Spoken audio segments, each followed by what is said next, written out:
Hi, I'm John Byrne with Poets and Quants. I'm Sandy Kreisberg, the HBS guru. And we're here with another episode of Handicapping Your MBA Odds. Today's candidate happens to be an Indian-American woman, 28 years of age. She works in New York City, has a really nice 700 GMAT, 3.6 GPA from Georgetown University. Her undergraduate degree was in finance. And for 3 years, she worked as an analyst for a large British bank in New York. And then for another 3 years, she's worked for a small regional New York bank doing investment banking primarily in the real estate area, which is where she seems to have a great interest in going.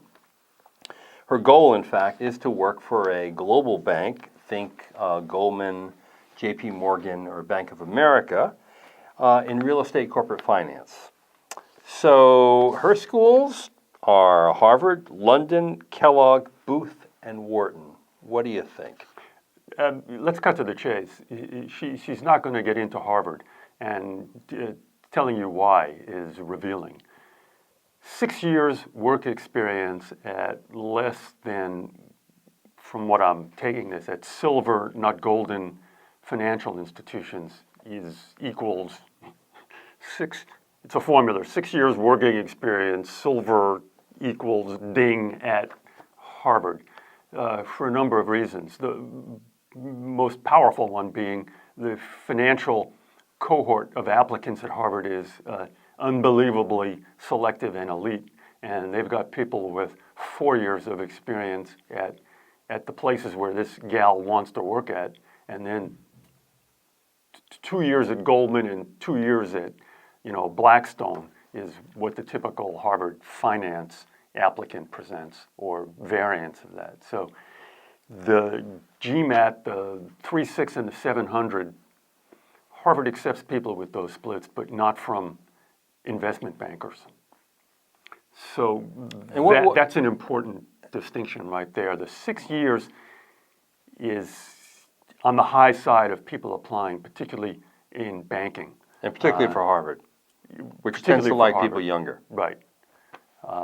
6 years of banking experience, people begin to say, boy, you should be earning a lot of money.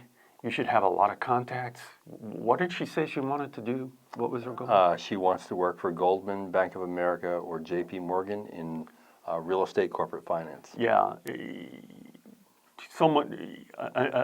An experienced and cynical admissions officer might say, Madame, why don't you get that job right now? Okay, some people would say, she has some offsetting characteristics that take her out of the pile. For example, she is an 11 handicap golfer. She was captain of her high school team. One of her essays focuses on how golf helped her in business as a woman. She's on 2 boards of directors for local charities in New York, one of which she co-founded. Don't things like that take you out of the pile in a way and make it AdCom look at you slightly differently? Okay. No. She's not going to swing her way into Harvard Business School. She's not going to get a hole into Harvard Business School. Sorry. Those qualities, if you were on the border, could help push you over, but they're not going to blow open the door. Okay. If the door is open and you're standing on whatever they call that space between the door and the room, the lintel or whatever it is, it might tilt you in, but it's not going to blow open the door.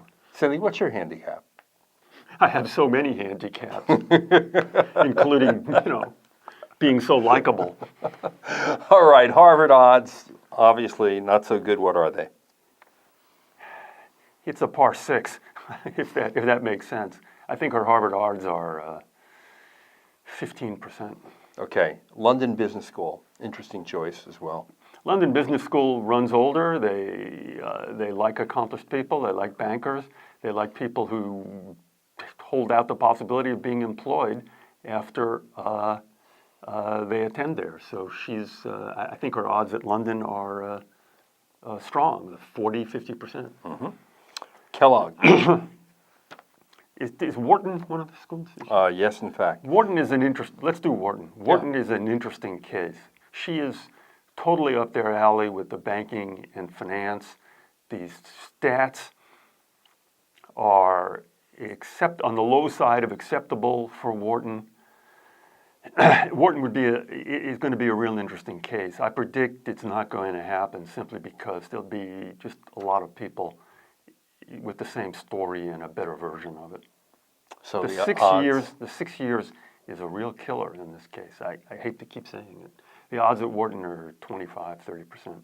And we have Chicago Booth and Northwestern Kellogg. Chicago is the same story as Wharton and smaller. I don't know if they run older or if either one of those schools, has a need for women in heavy-duty finance or real estate. If that's the case, it could help. But I think the chances at Booth are 30, 40%. Okay, we know she's getting in somewhere, and it's going to be a really good school because Kellogg is her stats are possible good. because the 6 years in finance it's not executive MBA program, but it's getting there, okay? Particularly if it's going to be 7 when she applies. I think what you're this is classic Duke, Darden, maybe Kellogg, USC. This is classic those schools territory. And by the way, her dreams can come true there. Well, not the dreams of working for Goldman. If that's her dream, she ought to apply there now. If they need someone in real estate who's accomplished and connected, they'll hire her right now. We don't need no stinking MBA. All right. Well, thank you, Sandy, and good luck to you. And if you, meaning others, are interested in having your profile analyzed. Right. So let me add, Yes. sorry to come down heavy on this Yeah. applicant. The 6 years in finance is a very hard thing to overcome. All right. Well, thank you. And if you have a profile you'd like us to analyze, put it in the comments, and we'll look it over. Thanks a lot.